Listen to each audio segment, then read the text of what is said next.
Hello, welcome to PyGotham 2020. This is my talk, Python in Architecture, or How to Build a Skyscraper with Python.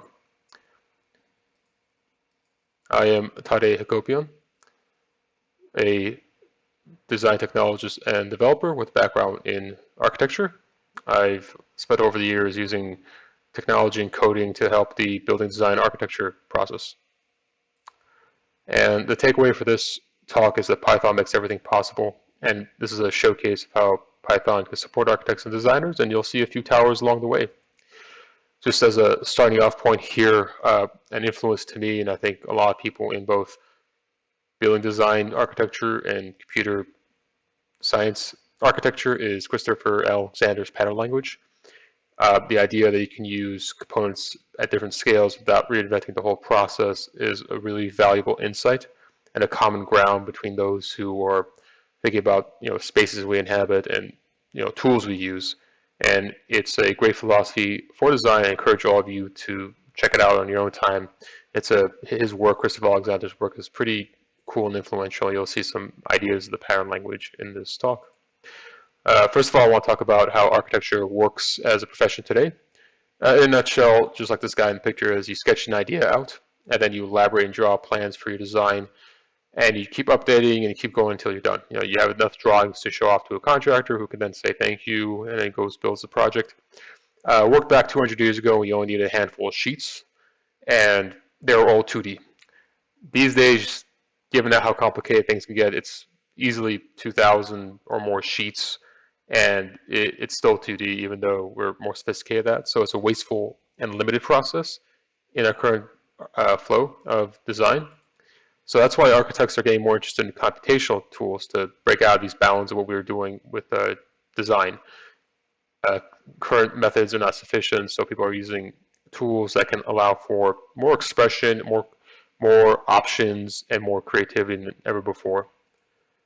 And talk about patterns before. Here we see an example of one pattern being created into an array. In this case, in Rhinoceros 3D, with a Python script. I've seen all sorts of great examples of computational graphics, but you can also make lots of great models with it. And designers using code, scripts, and algorithms increasingly with Python, since it's such an easy language to learn to create their designs and make it easier for them to kind of get the content they want without having to struggle through it. A big part of the current design process is called BIM, which is a common data environment of both 3D models, documentation, and relational databases. Revit is one system, as you can see here. It can actually create sheets at the bottom, 3D content, scheduled content, floor plans, elevations with documentation.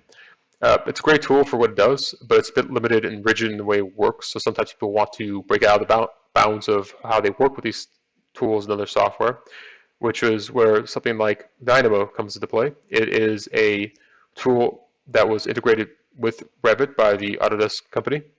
The idea is that you can use it to script out processes in a graphical visual script format without knowing any code or using the Revit SDK to interact with their Revit API. So it's a great gateway for coding and opens up a lot of possibilities, and this is my first foray in any kind of code. As you can see, it's a pretty straightforward visual scripting tool.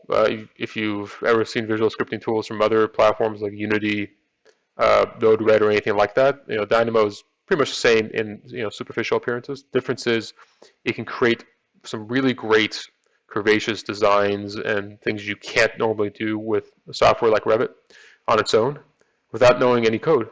So it's been doing, people have used this to do some really great things. And one example in this visual script I created was to have inputs for 4 corners to create the curves, that is the outline, of walls and floors. And then you could transform the geometry to get the kind of points you need in both X, Y, and Z space to then create into the Revit environment walls and floors, which gets you this. So on the left is the geometry of the Dynamo environment. On the right is an actual Revit environment of the model, which means I can then use it for documentation purposes. I can take these, make 100 different floor plans with annotations and sections and what have you, which greatly speeds up the time. Normally it would take a while to model in a conventional way in software. And when I show this to my friends, they're blown away, all through visual scripting. But sometimes you want to go a little further than that, and that's where the Python script comes in handy. Within Dynamo, you have a Python node, and within the Python node, you can access not only the entire Dynamo API, but also the Revit API. So once you finally get savvy to the APIs, you can start modifying them. It's a Iron Python interpreter that does all this work. So it's a little bit old, but it works just fine for day-to-day purposes. And it can do cool things like this, which is to create more unconventional designs with controlled inputs based on the actual API calls. So it's been really cool to see what we can do with this tool. Again, open source, Python. You don't have to be an expert in it, just know the basics of Python and the API you're using. That's great enough, but what about drawings? 90-something% of architects' work, and most engineers for that matter, is just drawing things out. So how do we address that? Well, we got another great open source tool. It's called PyRevit. In this case, it's completely independent of the Autodesk company. It's a rapid prototyping tool, meaning whereas Dynamo, you're kind of stuck with just creating these script files and loading them one-offs. Prototyping in Python, PyRevit can let you create tools they can then load into your Revit session, and you can use over and over again, great for distribution. In this case, while you do need to know a thing or two about the Revit API, you don't need to know the SDK, you don't need to know the C#, which is the API calls. It's all possible due to open source contributors and layers of other tools making it possible to interact between Revit and Python. In this case, you can create some great tools that can let you speed up the documentation process, or create your own. Like in this case, on the left here, we have the API calls in Revit, interpreted into from C# into a Python script that can then run in Revit as a tool that can let you do some great stuff like reviewing your models. This has been a big boon for anybody trying to study and document their models. But beyond that, there's also procedural design. You can create some great modeling beyond Revit, beyond BIM, with something like Blender. It's also made of Python, C, and C++ as an open source project. A lot of people in 3D modeling love to use it as a general 3D modeling software. And with another add-on specifically for Blender, specifically for BIM, you could take what they call IFC, Industry Foundation classes, and use Blender models to then import into Revit and other software like ArchiCAD. So now you can model beyond the Revit Enterprise suite from Autodesk. And you can create these cool things like this where you can make poly surfaces into buildings, which is amazing. I can't think of any other software you can do this in, where you can take from basically surfaces and through instructions tell it where to pull doors and walls and make sections out of it.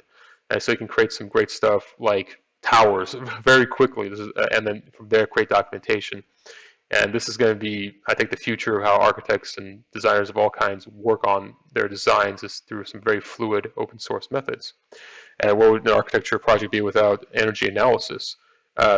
It's increasingly important in the sustainable design criteria, being very conscious of carbon neutral buildings and well-designed spaces for human comfort. Another open source tool, completely written in Python, called Ladybug Tools. Just pip install LBT Ladybug, can get you these options of creating comfortable lighting spaces in your building based on this example, again, built into Dynamo as just one option. It can work in any geometry engine of how a sun can actually be tracked inside of a room throughout the year. And from there, you can have some options into how to study that room, optimize it. This is where machine learning and optioneering and genetic algorithms can come into play, all things Python excels at.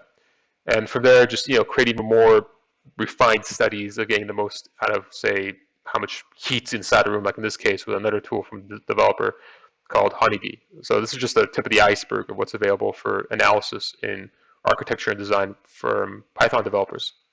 And from there, we're talking just analyzing the best occupancy and how people move about a space in a building with Jupyter Notebook-friendly Python packages that can easily work with different data formats. And Python in the field of architecture and engineering is going to be a great integrator and a great kind of opener, as one way this thing opens up the possibilities.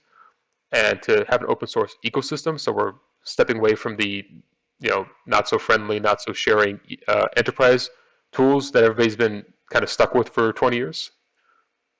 And just a shout out to the contributors who've created all these tools, Guy Tellerico, Asan, Dimon, Mustafa, the Dynamo team, and many more. Here's a link to these projects if you're interested. Uh, I see these all having a bright future in the AEC space. It's making my life a lot easier. And just want to remind everybody, Python makes it possible. I'm a big fan of this community around Python and what people have done to expand its usability and make people like me, going from a non-CS background, very happy to try it out. So I support it every time I get a chance. I support Python in the open source community. And if everybody wants to reach out, here's my contacts. Thanks for listening in, guys. I hope we can all meet each other in the future. And until then, just Python away.